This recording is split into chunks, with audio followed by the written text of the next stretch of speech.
नमस्कार दोस्तों, मैं हूं विक्रम और आज फिर से मैं आपको एक ऐसे स्थान पर लेकर आ गया हूं जो शायद आपने इससे पहले कभी देखा होगा। आज हम आ चुके हैं राजस्थान के डिस्ट्रिक्ट सीकर में और एग्जैक्ट जगह का नाम है देवगढ़। यहां पर हमें पहाड़ियों के बिल्कुल शिखर पर, चोटी पर एक बहुत बड़ा और तकरीबन 250 वर्ष पुराना एक किला दिखाई दिया है, जिसको आज हम बहुत बारीकी के साथ में ऐतिहासिक रूप में एक्सप्लोर करने के लिए जा रहे हैं। दोस्तों, इसका जो जाने का रास्ता पूरा ऑफ है और हमें यहाँ पर पहाड़ों की ट्रैकिंग करके ऊपर जाना है और यहाँ पर काफी सारे किकर, जिसे बबूल कहते हैं, उनके पेड़ भी है, कांटेदार है और इनके जो रास्तों पर बड़े बड़े पत्थर भी पड़े हुए हैं।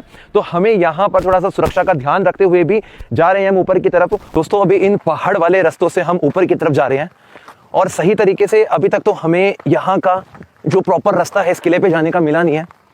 बस हम लोगों के जो पैरों के निशान है, जो एक रास्ता सा बना रखा, उसी को देख देख के समझ के आगे बढ़ने की कोशिश कर रहे हैं। और तकरीबन ऐसा बताते हैं कि जो पहाड़ है वो जमीन से 1000 मीटर की ऊंचाई तक बना हुआ है और उसके सबसे ऊपरी हिस्से में ये जो किला है वो हमें मिलेगा। तो इस प्रकार का रास्ता है, देख सकते हैं यहाँ पर। तो सुरक्षा का भी ध्यान तो हमें बहुत ज्यादा रखना है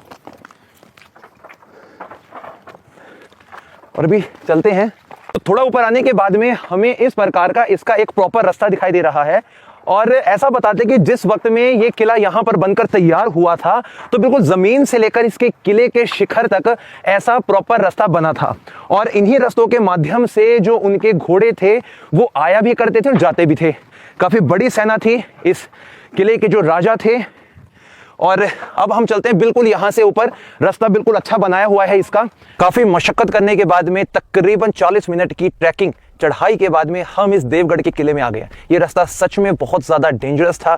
काफी जगह हमें यहाँ पर गिरने की जगह भी दिखाई दी, जिससे हम पहाड़ से नीचे गिर सकते थे, लेकिन संभलते संभलते हम पहुंच चुके हैं इस देवगढ़ किले के बिल्कुल मुख्य द्वार के बाहरी हिस्से में। यहाँ पर आपको देखने को मिलेगा कि कुछ सीढ़ियां बनाई गई हैं, जिसकी मदद से हम इस किले के अंदर प्रवेश करेंगे। आइए आगे की तरफ, ताकि मैं आपको यहाँ की कुछ चीजें बता सकूं और समझा सकूं।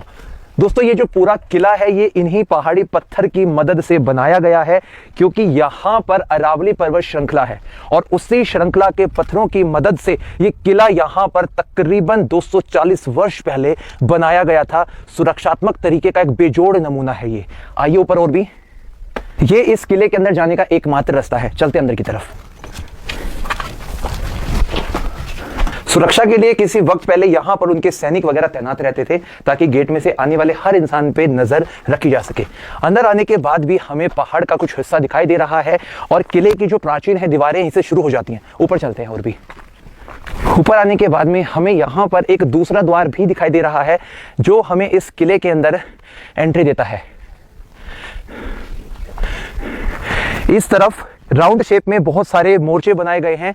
जब ये सैनिक यहाँ पे तैनात रहते थे तो उनकी जो बंदूक के पॉइंट थे यहाँ पर लगे रहते थे, जिसकी मदद से बाहर से आने वाले हर व्यक्ति पर निगरानी भी रखी जाती थी और दुश्मन का पता लगते ही उनको यहाँ से गोली भी मार दी जाती थी। अंदर की तरफ चलते हैं हम। इस वाले हिस्से में पहरेदार खड़े हुआ करते थे। यहाँ पर चूने पत्थर का इस्तेमाल किया गया है इसको मजबूती देने के लिए। गेट की जो ऊंचाई है वो तकरीबन 10 से 12 फीट के आसपास है।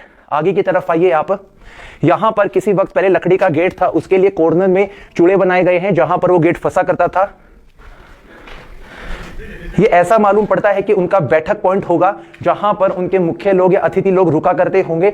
दोनों तरफ इस प्रकार का हिस्सा देखने को मिलता है आज के वक्त में। सामने की तरफ आइए, एक बार आप देखने की कोशिश करते हैं क्या है।